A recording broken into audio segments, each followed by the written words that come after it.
All right, hi everyone. Phil Travis here. Progressive Era Part 2 installment. And truthfully, I was reading the discussions this week, and everybody's discussions are really good. I'm very happy with them. I mean, for last week. And I will say, one of you guys noted um, that the dates maybe are better to be 1900 to 1920, and I actually would agree with that. I think 1920 is actually probably a more accurate conclusion date for the progressive era, just because of the advent of things, obviously, like the 18th Amendment, which was prohibition, and of course the 19th Amendment, that was women's suffrage. And of course, Woodrow Wilson, is the last progressive president, and it would only make sense for it to carry through his term. So there's three progressive presidents: Teddy Roosevelt, William Howard Taft, and Woodrow Wilson. And I would note, before we just briefly talk about these individuals and some of the things that they did as progressives, that one of the things that's really significant about the progressive era is an expansion of the power of the federal government in the United States as ideally a force for positive change and reform in the country. Many progressives, and of course these progressive presidents, sought to use the federal government as a tool of reform, um, as something that could be used as a driving force in creating a better world. It's also for the presidents, Roosevelt and Wilson, both particularly embody a change in terms of the role of the executive office, in terms of driving reforms and changes in society. During the Gilded Age period, presidents were much more of almost like administrators. Their jobs were to oversee, the smooth operation of business as usual. But during the progressive era, presidents like Roosevelt and Wilson did things that changed the office to become more of a reforming office, more of an office that the American people turn to for grand solutions. And of course, that is very much how we look at the presidency today.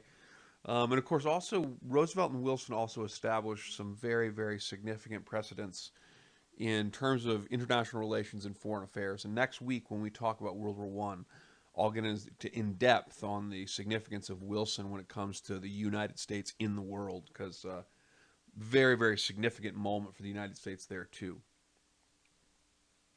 So Roosevelt, he even though trust legislation, the Sherman Antitrust Act, was passed in 1890, the trust legislation was not really, it never really had any teeth, largely because the people who were supposed to be busting up the trust were not actually going about it um, aggressively. Teddy Roosevelt gets serious about limiting the trusts. And his campaign slogan was the three C's: controlling corporations, consumer protection, and conservation of natural resources. And this was his mantra. And so he wanted to use his role as a powerful executive leader, use federal power to regulate and control the trusts, the big business, for ultimately the overall benefit of American society. For consumers, to protect consumers, not only what consumers eat, like when you think about the Meat Inspection Act or the Pure Food and Drug Act, but also the cost that consumers have to pay. Also, the conservation of natural resources, preserving these types of things, not allowing America's most pristine areas to be completely abused. And so these were all things that Roosevelt believed he was doing in the best interest of American society. And Teddy Roosevelt, I would confess, Roosevelt is my favorite president. There are a lot of negative things about Roosevelt at this time, as there are for many individuals. However, Roosevelt was really an ultimate bipartisan. He was a Republican, but he wasn't afraid to go against his party and push through things that he truly believed were in the best interest of the country. And I really believe that Roosevelt truly believed that he was making reforms that were in the best interest of the country and the American people. And for that reason, I think, as historians recently, like Doris Kearns Goodwin's, have celebrated Roosevelt, I think it's really duly noted that he set a very a good example for a lot of presidents in terms of using the executive office as a force for reform. Of course, he also bent people to the power of his will, and that, of course, created a lot of enemies for him politically as well. Roosevelt Roosevelt distinguished between good and bad trusts, and effectively he saw a bad trust as a trust that was tending to hurt the American people, and he saw a good trust as a trust that was somehow providing an absolutely integral service to the United States. So, for example, for Teddy Roosevelt, the United States Steel, which had been Carnegie Steel and was, of course, bought by J.P. Morgan, for Roosevelt, U.S. Steel was a good trust, and he did not break up U.S. Steel. Actually, his successor, Taft, did, much to the ire of Roosevelt, break up U.S. Steel. But Roosevelt's big gains in terms of trust busting, as it became known, was his attack on the Northern Securities Railroad merger, which was a merger between rail lines that were operated and owned by J.P. Morgan and James Hill. Hill was the tycoon behind the building of the fifth transcontinental line. There were 5 transcontinental lines completed before 1900, and his was the Great Northern, the northerly route. But Roosevelt brought this up as a violation of the Sherman Antitrust Act, and actually the Supreme Court ultimately disbanded the merger, and it was a huge political development. It was a huge victory for Roosevelt, and it really angered people like this gentleman right here, who's J.P. Morgan, who doesn't look very happy right there. And even though I can't verify that image, which is a very famous image of Morgan, I can't verify that was after the merger was disbanded. I just don't recall, but certainly that would communicate just about how he would have felt at that time. He also found in consumer protection, he also was behind breaking up the beef trust, as well as others. It's important to note that why trusts are bad. Trusts are bad largely because they monopolize a particular element of the market. And when markets are monopolized, then the consumer is forced to suffer from high prices, price gouging, and general unfairness in terms of competition. And so trusts were an incredibly, it was one of the biggest problems that progressives saw when associated with the Gilded Age. So a general rundown of Roosevelt's progressive actions in addition to Northern Security. Roosevelt was really the first president to really act on the side of labor. Now, Roosevelt does not ever try to, legalize or legitimize labor unions. Labor unions actually, even during Teddy Roosevelt's time, labor unions were considered by some illegal trusts themselves. And labor union leaders were at times sued by businesses for creating an illegal trust and illegal monopolization of the workforce. But even though Teddy Roosevelt did not go so far as to, say, legalize unions or legitimize unions, he did take actions in the interest of workers, and most specifically in the 1902 coal miners' strike in Pennsylvania. The coal miners in Pennsylvania in 1902, they went on strike right before the winter season, when, of course, the coal was really needed for heating and these types of things. And they were demanding less work hours and better pay. Well, Roosevelt, the mine owners refused any negotiation. They were basically like completely refusing to even sit down at the table with these striking workers. And breaking with the precedent of earlier presidents, Teddy Roosevelt actually threatened the mine owners and demanded that they sit down with the strikers, and that they, if they did not do so, he threatened to use the National Guard to seize the mines and federally operate the mines. And this led ultimately to a compromise deal in which the miners achieved about half of their aims. And so it was actually a first time that you really saw a president helping a labor dispute to be solved in a manner that was not just simply on the side of business. Of course, he also backed the establishment of the FDA, the Food and Drug Administration, the Pure Food and Drug Act, and also, of course, the Meat Inspection Act, which you guys have been reading, The Jungle by Upton Sinclair. And of course, it was that book that really created the general public alarm that led to that.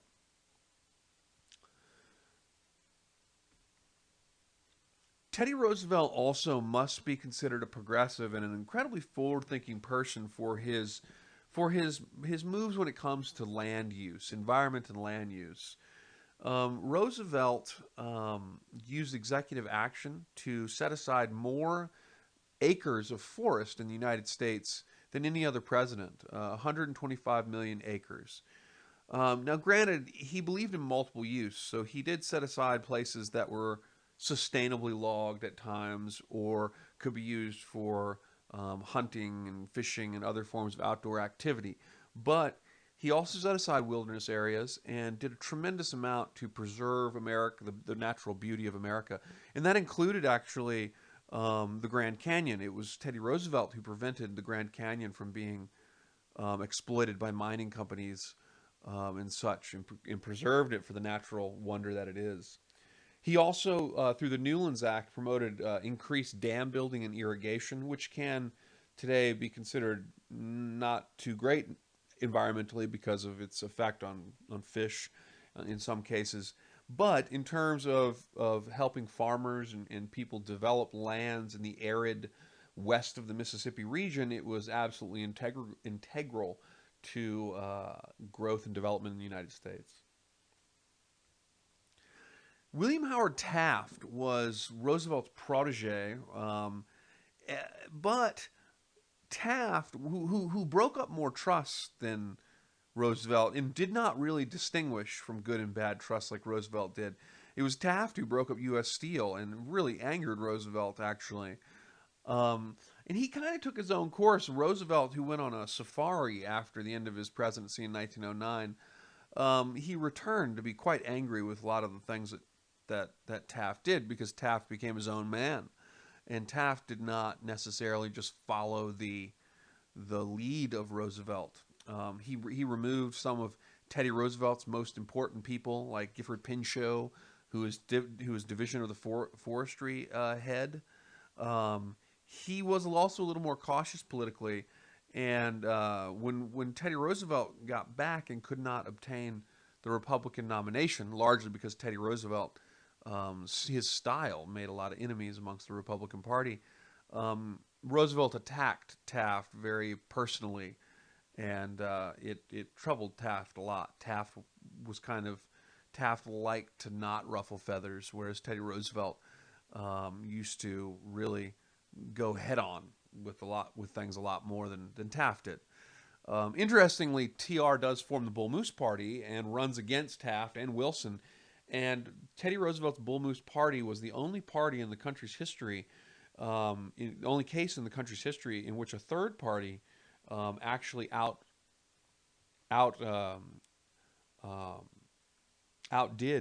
one of the major two parties. He actually got more votes than the Republican Party in the election of 1912. Woodrow Wilson. In this slide, and one other slide, I want to talk about Wilson. Wilson was an idealist, and meaning that he had a lot of lofty goals. He's the only president to hold a PhD, and he had a lot of lofty goals for the world and for the United States.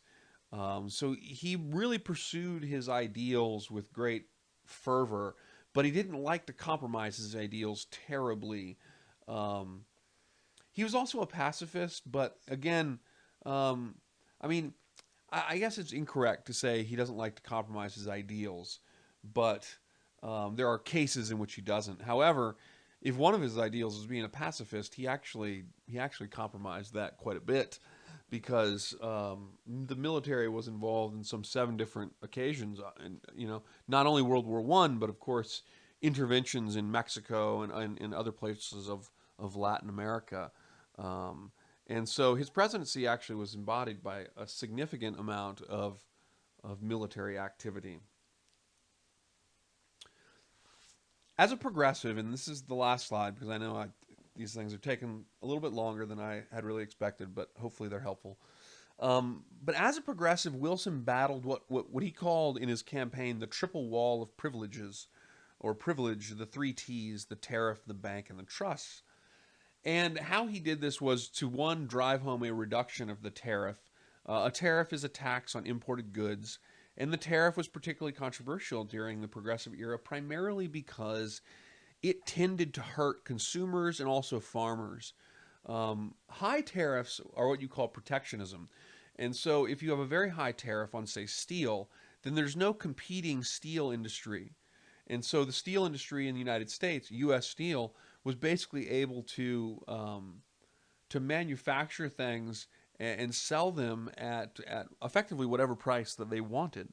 And that would go all the way down to, you know, the industrial equipment that the farmers would have to buy. But of course, the farmers were being forced, the prices for farmers was being dictated by an unregulated international market. And so it was a very unfair situation. And so progressives had battled to reduce the tariff. And the Underwood tariff by Wilson was really the first really significant tariff reduction. Another, of course, was the banking system and the currency. And that is what led to the creation of the Federal Reserve Board in the Federal Reserve Act of 1913. Now, conspiracy theorists have jumped on this and said, well, you know, this is a banking and government cabal or something that's been formed to, you know, create some massive money power grab in the government. And the reality is that if you look at the way things were before the Federal Reserve was actually created, you'll find that the bankers controlled the country and the monetary supply vastly more than they did after the Federal Reserve. The Federal Reserve was designed to at least allow the federal government some play when it came to interest rates, the economy, inflation, and these types of things. Before that, you know, basically, when it came to currency, it was exclusively run by bankers like J.P. Morgan. And so the reason they created the Federal Reserve was because prior to this, you know, you basically had a depression, a real depression, every 20 years or so. There was a bad one in 1873. There was a really bad one in 1893 that remains the second worst depression in the country's history. And the government had a problem. When you have these depressions, it's a very common economic policy to try to inflate the currency a little bit, to get more money out there so that people can spend money and so that consumer spending will help to jumpstart the economy. And that's certainly just one particular economic philosophy, but it's one that's been widely practiced in American history. And so the problem was that they found is that you'd have these panics, sometimes they were called panics, or you'd have a depression, and the depression would result in a complete stagnation of the economy, and the federal government had no ability to manipulate the currency in such a way that might alleviate the hardships of the crisis. So the Federal Reserve Act created a Federal Reserve Board, a Federal Reserve Chairman that's appointed by the President, and 12 reserve banks that could then circulate Federal Reserve notes very easily and inflate currency if they deemed it necessary in an economic crisis. It was a way of the government trying to be able to harness and control the currency, but not necessarily for a conspiratorial or malevolent reason, but rather for the practical reason of trying to lessen the damage caused by economic crises and depressions. And the last, and almost done here, but the last was the Clayton Antitrust Act. And this, of course, was an expansion on the Sherman Antitrust Act of 1890. It broadened the amount of illegal businesses, illegal trusts. It removed labor from the antitrust list. And it was such a great thing for labor. It was almost a legitimization of labor that Samuel Gompers, who was the chair, the labor leader for the AFL, the American Federation of Labor, referred to it as the Magna Carta for labor. So huge developments, and you can really see how Wilson really actively addressed some of the key problems of the Gilded Age and some of the key reforms desired by progressives. Now, interestingly, um, Wilson initially wanted to he had this idea of breaking up trusts and turning America over to small business competition. And that didn't last long, actually. He really came to take more of a Roosevelt kind of stance in which he would promote a greater regulation of the bigger businesses rather than expansion of, I guess, if you will, mom and pops type operations. Anyway, this one was a little bit long. Sorry, guys, about 20 minutes. I hope people watch it. I hope it's helpful, and let me know if you have any questions. And have a great week.